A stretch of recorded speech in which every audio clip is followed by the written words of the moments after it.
नंद के आनंद भयो जय कन्हैया लाल की, नंद के आनंद भयो जय कन्हैया लाल की। हाथी दिने घोड़े दिने और दिनी पाल की, हाथी दिने घोड़े दिने और दिनी पाल की।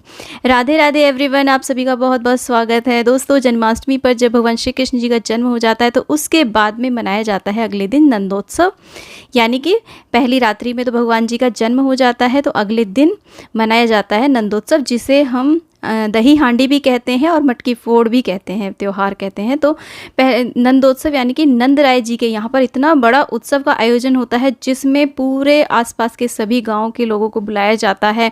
सभी देवी देवता विभिन्न रूपों में उपस्थित रहते हैं क्योंकि भगवान श्री कृष्ण विष्णु के अवतार अवतरित होते हैं। तो बहुत ही ज़्यादा हर्षोल्लास का समय था। कहते हैं कि स्वर्ग पृथ्वी पर उस समय उतर आया था जब नंदोत्सव हो रहा था। तो जब नंदोत्सव हो रहा था तो नंद राय जी ने इतना दान किया था, बहुत ज़्यादा दान पुण्य किया था, क्योंकि बहुत समय के बाद उनके घर में पुत्र रत्न पैदा हुआ था। उस समय भगवान ने उनके यहाँ पर अवतरण लिया था। तो बहुत ही हर्षोल्लास का समय था। तो देखिए, जो आपने रात्रि में चौकी लगाई थी उसी चौकी के आसपास आप इस पूजन को कर सकते हैं। सुबह के टाइम बस फूल पत्तियाँ आदि जो सूख गए उन्हें हटा दीजिए, भगवान जी को स्नान करा करके फिर से आसन पर विराजमान कर लीजिए। आप देख सकते हैं मैंने यहाँ पर बलून से सजावट कर दी है। तो उसके बाद में देखिए एक मटकी तैयार की जाती है। आप चाहें तो इस मटकी को ना डेकोरेट भी कर सकते हैं, और मटकी आप अपने परिवार के साइज़ के अनुसार लीजिए। अगर आपके परिवार बहुत बड़ा है या फिर बड़े स्तर पर आप आयोजन कर रहे हैं सोसाइटी में, तो मटकी थोड़ी और बड़ी भी ली जा सकती है।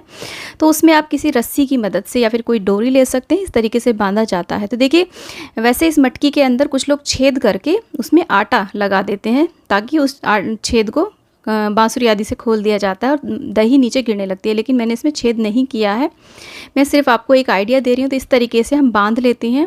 बहुत अच्छे से आप इसे डेकोरेट कर सकते हैं। आप देख सकते हैं मेरी जन्माष्टमी की किस तरीके की सजावट हो रखी है। तो यहाँ पर देखिए मैं फूल माला लगा दूँगी। बहुत ज़्यादा मैंने डेकोरेट नहीं किया है, सिंपल साधारण तरीके से इस तरीके से हमने मटकी तैयार कर ली है।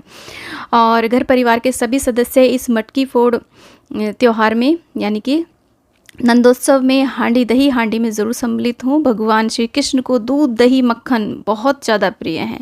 तो देखिए, आप दही ले लीजिए, ताज़ा जमा हुआ दही, घर का दही हो तो बहुत अच्छा है, गाय के दूध का हो तो और भी उत्तम होता है, लेकिन उसके अलावा जो भी दूध आपके यहाँ पर आता हो वो ले लीजिए।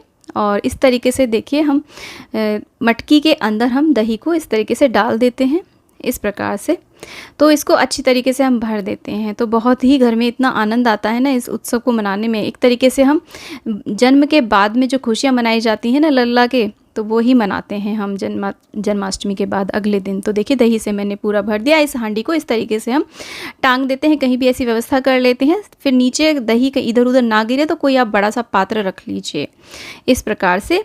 और उसके बाद में देखिए जल का छींटा आदि दे दीजिए। शुद्धिकरण करने के बाद में आप धूप दीप प्रज्वलित कर दीजिए, सभी की आरती करिए, प्रार्थना करिए।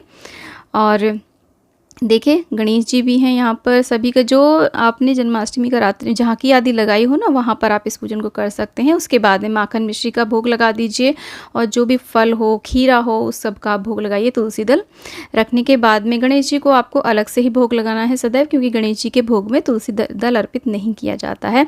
भगवान श्री कृष्ण जी को हम फिर से तुलसी मंजरी अर्पित करेंगे। इस प्रकार से देखिए भोग लगा देंगे। तो बहुत ही ज़्यादा सुंदर ये पर्व होता है और अगले दिन किया जाता है ये नंदोत्सव। आगे तक भी आप कभी भी कर सकते हैं अगर नेक्स्ट डे नहीं कर पा रहे हैं, किसी भी टाइम। वैसे तो ये सुबह के टाइम किया जाता है, उसके अलावा आप कभी भी कर सकते हैं जब भी आपको समय मिलता है। इस तरीके से देखिए फूल अर्पित कर देंगे जो भी आपको मिल जाते हैं। और इस तरह से हमने देखिए मटकी को टांग दिया है। अब घर में कोई भी बच्चा हो आपके, उस बच्चे से भगवान श्री कृष्ण जी की बांसुरी लेकर के उनके हाथ से छुआ करके इस प्रकार से 7 बार हम मटकी में इस तरीके से मारते हैं जैसे हम मटकी को फोड़ रहे हों। तो अगर आपने मटकी में छेद किया हो तो उसका आटा आप हटा दीजिए, तो दही इसमें गिर जाता है। लेकिन मैं ऐसे ही इस मटकी को उतार लूँगी। नेक चार के लिए हमने उसमें सिर्फ कर दिया है इस तरीके से, क्योंकि ये मटकी थोड़ी मजबूत है, ये टूट नहीं पाती। और ये दही हमारी नीचे हमने उतार ली है। भगवान से प्रार्थना करेंगे, क्षमा याचना करेंगे और कहेंगे कि जिस प्रकार का आनंद जब आपका जन्म हुआ था तब पूरी पृथ्वी पर व्याप्त था, उसी प्रकार का आनंद इस विश्व में भी व्याप्त हो जाए और हमारे घर में भी इसी प्रकार का प्रेम और आनंद हो। उसके बाद में तुलसी दल रखने के बाद में हम सर्वप्रथम अपने लड्डू गोपाल जी को, ठाकुर जी को भोग लगाएंगे इस दही का, और उसके बाद में परिवारजनों में इस दही को वितरित कर दिया जाता है।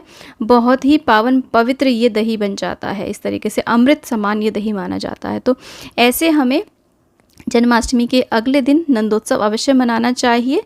तो उम्मीद करती हूँ कि दोस्तों आपको वीडियो बहुत अच्छा लगा होगा। वीडियो अच्छा लगा तो वीडियो को लाइक शेयर, चैनल को ज़रूर सब्सक्राइब करें। और जन्माष्टमी से रिलेटेड बहुत सारी वीडियोस मैंने डाली हुई हैं, उसकी प्लेलिस्ट का लिंक मैं डिस्क्रिप्शन में दे दूँगी, आप उन वीडियोज़ को भी ज़रूर देखिए, बहुत ही महत्वपूर्ण वो वीडियोज़ हैं। दोस्तों मिलती हूँ नेक्स्ट वीडियो में, तब तक के लिए हरे कृष्णा, राधे राधे।